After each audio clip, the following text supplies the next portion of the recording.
Welcome to Warmaster Podcast. Today I'm going to be looking at a set of Warmaster command cards that I made as designed by Matt Kay in the unpublished, I don't know where he published it first, but it was in the Warmaster Journal 2025. There's a couple of pages at the back that you could print out separately. So I printed out these on card and then I followed his instructions to the letter. Apart from, I think I scored with a relatively sharp knife, not a standing knife or anything, but a relatively sharp knife down the middle of the cards, just allowed me to fold them a bit easier, and then just glued them with paper glue, and here they are. If you wanted to put them in sleeves, you could use, I think they're called mini Euro sleeves. They're 45 by 68, I think, something like that. The description's on the thing that Matt Kay did, but I haven't managed to source any of those yet. And these cards look pretty robust anyway, so maybe I will, maybe I won't. But anyway, I thought it would be interesting to go through the cards and see what I think of them. Now I've printed them out. We're going to play a game between me and Paul using some of these cards, hopefully soon, if we can find a date that both of us are available. So this first card is target a unit to make about to make way for another unit. This target unit does not make a confusion check. So, I mean, it's quite a small thing. It's a 1 in 6 chance that the unit doesn't have to make a confusion check. But I mean, it's a small boon. And the opposite is target unit about to make way for another unit. The target unit does not make a confusion check and is automatically confused after moving. That's massive. So that's definitely the sign I'll be using. The first side's a 1 in 6 chance, and that is a 6 in 6 chance because it's an automatic. So that second side seems a bit stronger than the first side. What have we got here? Before rolling back to determine fallback distance, roll 1 extra dice. Cool. Before determining fallback distance, roll 1 less dice. That's quite minor either way. The only where that would be interesting is if you've got an infantry unit and you're maybe rolling 5 dice. I think that's probably where it's going to break. So if you're rolling 5 dice, I would definitely use that card to put the 6th dice on, because on 6 dice on average should destroy an infantry unit, because you have to roll more than 20, and 21 on average is what you get from 6 dice. So there is use for it there. And obviously the reverse would be if you were having to roll 6 dice on an infantry unit, you could use that card to make it 5 and give yourself a better chance of surviving. And this card looks exactly the same, so put that aside. Target units just run a round of combat. Unit may pursue retreating units even if they're not allowed to do so. And the opposite is target unit that's just won combat. Unit may not pursue. So it would prevent your stuff that's been flanked from being pursued.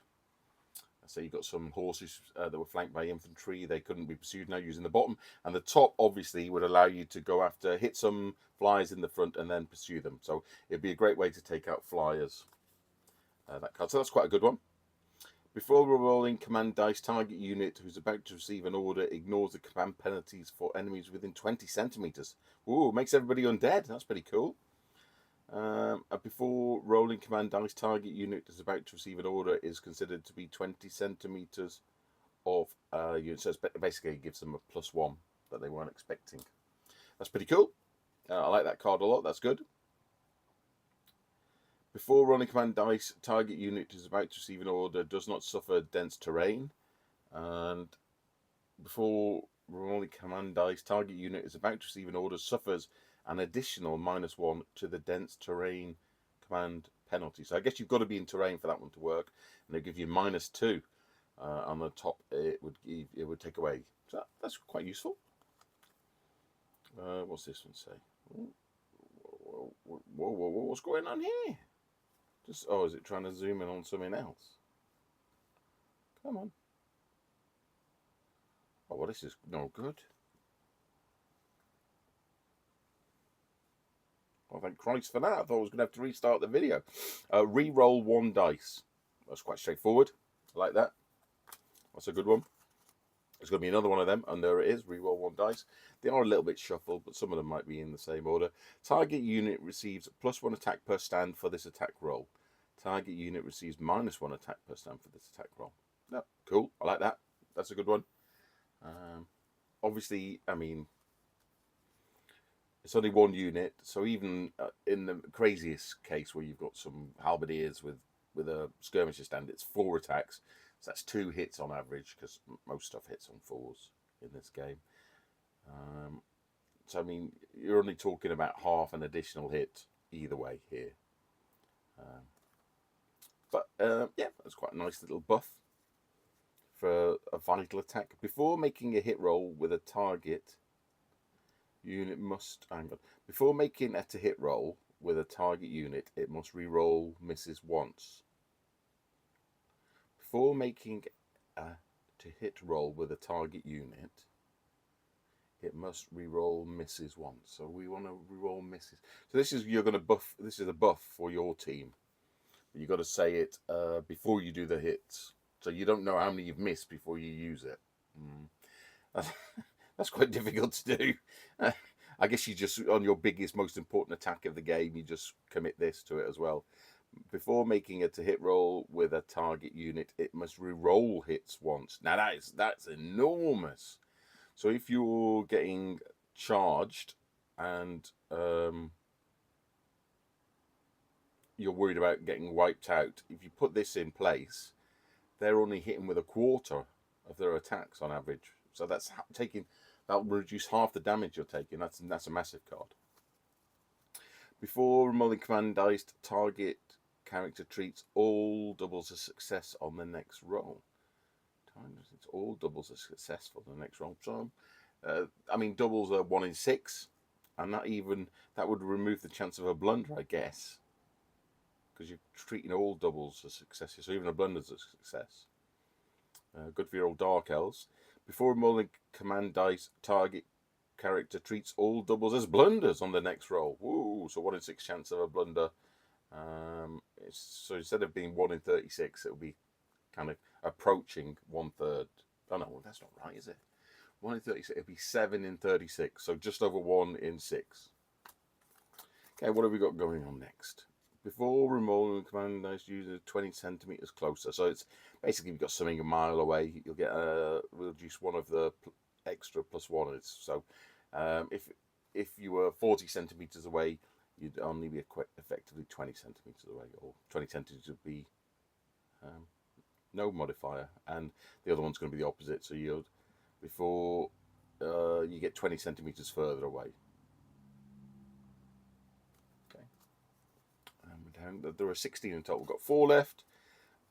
When calculating supporting units, target unit is considered to have an additional support, even if not supported at all. Okay. This includes unit types that typically can't receive support. It's interesting. Just gives you +1 to combat res. When calculating supporting units, target unit is considered to have 1 less support. Well, they've got to have a support to actually get the 1 less, I guess, because we're not talking about going to negative support. So this one's kind of more useful. This one's more kind of situational, but still pretty good. -1 to combat res. And when do you have to commit it? When calculating supporting you. Also, you can kind of do that after you know what's going on. So that could actually swing a combat, that one. So that is quite good. You can actually see where you are before you decide to use it.